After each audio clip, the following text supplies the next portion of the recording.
일토소명 이야기 묵상, 하나님이 보시는 나를 찾아라. 도구를 활용하는 구기 종목에서 공을 가장 멀리 힘있게 날려보낼 수 있는 타구의 부위를 가리키는 용어가 있습니다. 스윗스팟입니다. 저는 야구공을 칠 때 가끔 빗 맞아서 손바닥이 울리고 매우 아팠던 경험이 있습니다. 그런데 어떤 때는 강하게 맞았는데도 하나도 손이 아프지 않으면서 멀리까지 공이 날아가는 때가 있습니다. 바로 그 포인트가 있습니다. 스윗스팟은 스포츠 용어입니다만 이 단어가 우리 인생에서도 최상의 삶을 살 수 있는 삶의 영역, 인생의 시간, 삶의 자리라는 뜻으로 쓰일 수 있습니다. 우리 모두는 하나님이 특별히 생명을 주신 존재들입니다. 우리들 한 사람 한 사람을 하나님은 모태에서부터 지으셨습니다. 이사야 선지자가 말합니다. 너를 만들고 너를 모태에서부터 지어낸 너를 도와줄 여호와가 이같이 말하노라. 예레미야 선지자에게 하신 말씀은 곧 우리들 한 사람 한 사람을 향해 주신 하나님의 메시지입니다. 내가 너를 모태에 짓기 전에 너를 알았고 내가 배에서 나오기 전에 너를 성별하였고 너를 여러 나라의 선지자로 세우노라. 사도 바울도 에베소서에서 말합니다. 우리는 그가 만드신 바라 그리스도 예수 안에서 선한 일을 위하여 지으심을 받은 자니 이 일은 하나님이 전에 예비하사 우리로 그 가운데서 행하게 하려 하심이니라. 어떻게 스윗스팟을 잘 찾아서 하나님이 선한 일을 위해 우리를 지으신 목적을 따라 살아갈 수 있을까요? 이 스윗스팟은 우리말로 끼라고 할 수 있습니다. 우리가 잘 아는 성경 속 인물들을 생각해 볼 수 있습니다. 요셉과 같은 경우에 어린 시절부터 불의를 못 참고 형들의 잘못을 아버지에게 이르는 정직함이라는 끼가 있었습니다. 보디발 집에서도 이런 정직함으로 성적 유혹을 이겨냈습니다.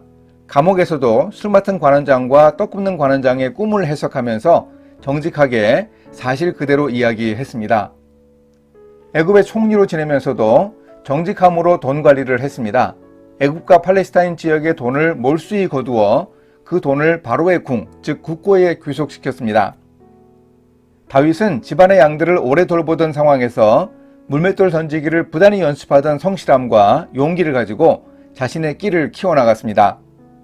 골리앗을 물리친 후 이스라엘의 군대 장관으로 또 천부장으로 강등되었을 때도 망명을 떠났을 때에도 왕이 되었을 때도 수많은 전투에 직접 나섰습니다.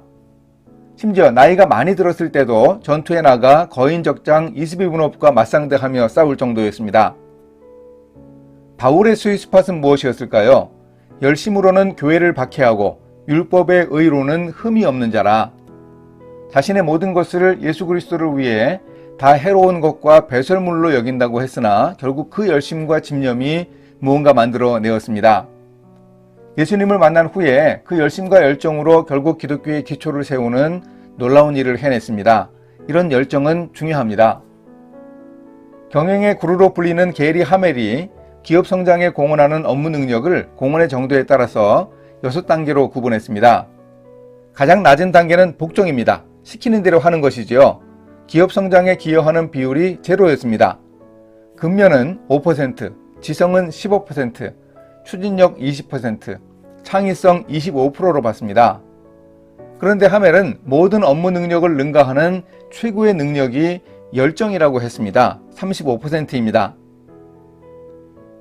베드로도 바울과 비슷했습니다. 밤새 그물을 내려 고기를 잡았는데 한 마리도 못 잡았다고 합니다. 그런데 밤새도록 그물을 던지는 열정이 있었습니다. 베드로가 예수님을 부인할 것이라고 예수님이 예언하셨으면 예수님을 따라가지 않으면 될 것 아닙니까? 그런데 굳이 따라갔습니다. 베드로의 스윗스팟은 열정이었습니다. 모세의 스윗스팟은 무엇이었을까요? 사도행전 7장에 나오는 스데반의 설교에서 발견할 수 있습니다. 누가 너를 관리와 재판장으로 우리 위에 세웠느냐? 모세의 끼는 바로 다스림의 은사, 리더십, 관리자 유형의 인품이었습니다. 애굽 궁궐에서 왕자로 지내면서 학습하고 훈련한 성품일 수도 있습니다. 노예로 일하는 이스라엘 동족 두 사람이 싸워서 뜯어 말릴 때도 관리와 재판장 티가 났습니다. 모세의 이런 성향은 미디안 광야에서도 드러났습니다. 모세가 보니 미디안 제사장의 7딸이 양들을 몰고 와서 우물에서 물을 길어서 먹이려고 합니다.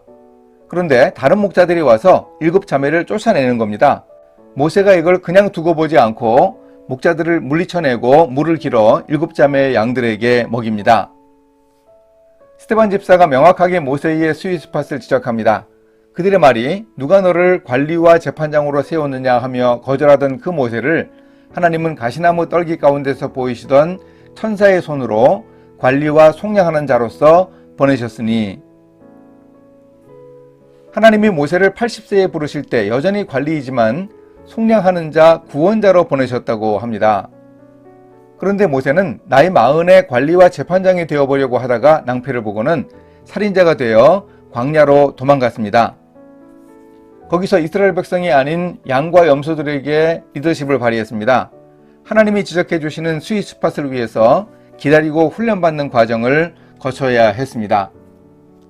우리도 하나님이 인도하시는 스윗스팟을 기대하며 하나님의 뜻을 찾고 자신의 상황을 제대로 바라보며 훈련하는 삶을 살아야 하겠습니다.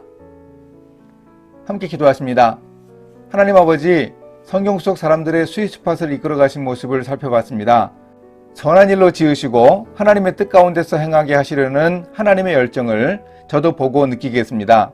하나님이 보시는 저를 찾기 위해 저도 노력할 수 있게 인도해 주소서. 예수님의 이름으로 기도합니다. 아멘.